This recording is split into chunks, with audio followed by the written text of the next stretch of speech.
Thank you and welcome to the show this morning. The topic this morning is MTSU, Middle Tennessee State University, and we're privileged to have with us the president of MTSU, Dr. James E. Walker. And Dr. Walker, let me welcome you to the show this morning. It's my pleasure being here, Dr. Haney. It's a pleasure being with you. Dr. Walker, we would like to talk about MTSU and your presidency at MTSU, dealing with goals and objectives and those kind of things.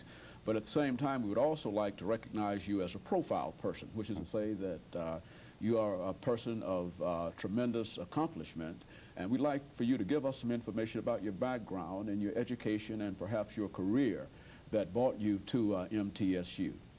Well, I grew up in a town in Alabama, Phoenix City, Alabama, which sort of borders Columbus, Georgia. Went to school there, attended college at Alabama State. Following Alabama State, spent some time in the military.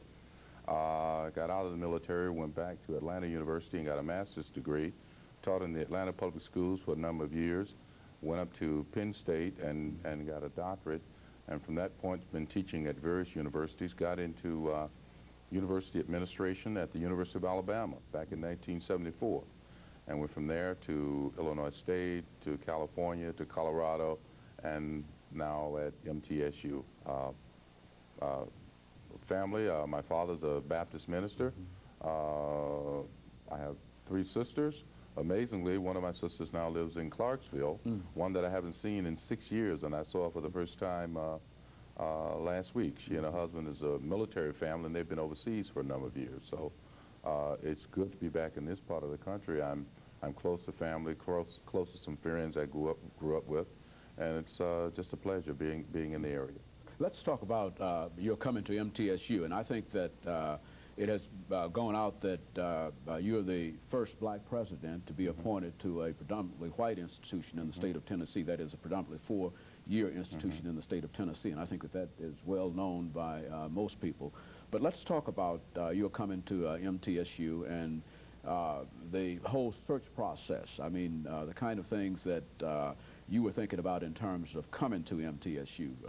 Certainly you knew about MTSU, being from Alabama and et cetera, but what was your perception of that institution when you first decided to apply for this position? Well, I talked to some friends of mine around the country, people that had been in the Nashville area, and asked them about MTSU, what they thought about it, what they knew of its history, that type of thing. All the reports I got back on MTSU were very favorable.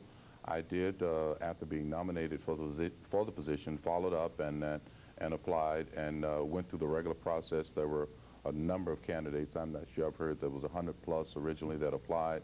They narrowed it down to 12, you might say semifinalists, and I was still in the group there. I did further checking on MTSU. They narrowed it down to, I think it was 4 candidates, 4 finalists that they were going to interview. And what I did on my own, and I shared with the people once I arrived at MTSU, that 2 weeks prior to my interview, and in fact 2 weeks prior to enter the candidates interview, I flew in from Colorado, stayed in a hotel out by the airport, rented a car, and drove to the MTSU campus without a tie on, just had on a sweater and some slacks, and disguised myself as a parent of a prospective student.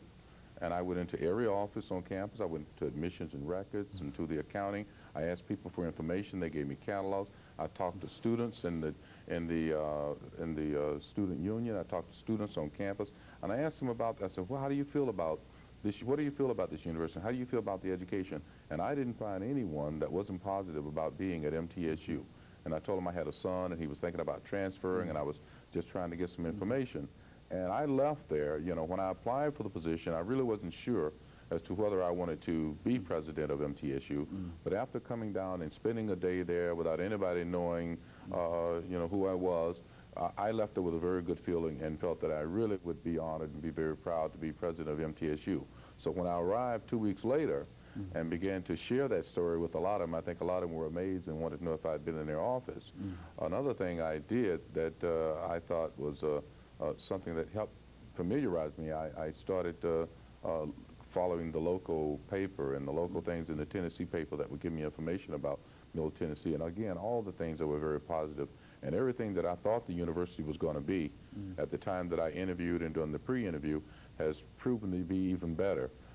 Since I have arrived there this last 8 months as president of MTSU. It's been a very good 8 months. I expect nothing but better things to occur in the future.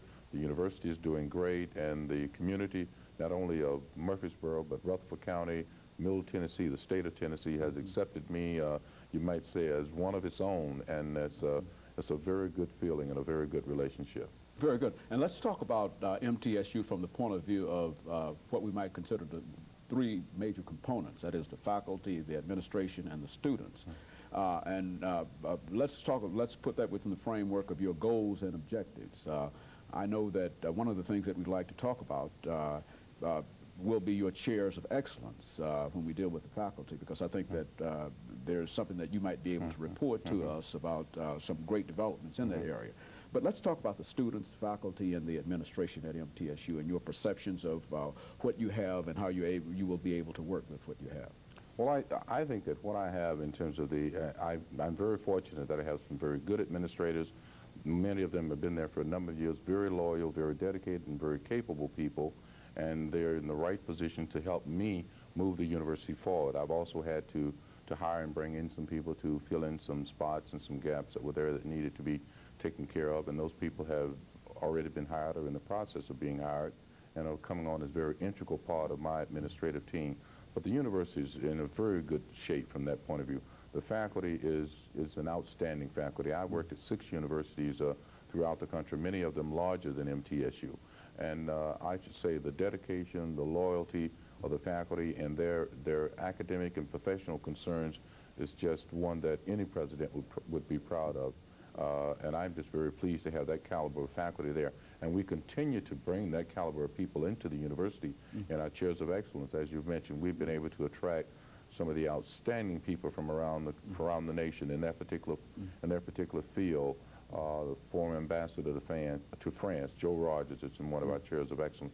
This year we hired in a Dr. Bill Ford, who was head of the Federal Reserve Bank in Atlanta. And it's just been that caliber and that kind of people that we've been able to attract. A Diane Sawyer from a Syracuse University that's in our chair of dyslexia. We are continuing to look at filling other chairs that are vacant and creating additional chairs, and we're very excited about the Tom T. Hall chair of creative writing that we're in the process of working on, as well as the Terry Weeks chair. And so it's an exciting faculty, it's a good faculty, and we're hiring a lot of people, and we're hiring a lot of people because our enrollment is growing, and we have to meet the demands of the students. This year, I think we hired pretty close to about 72 new faculty positions, not replacement positions. They were replaced, the ones that were vacant.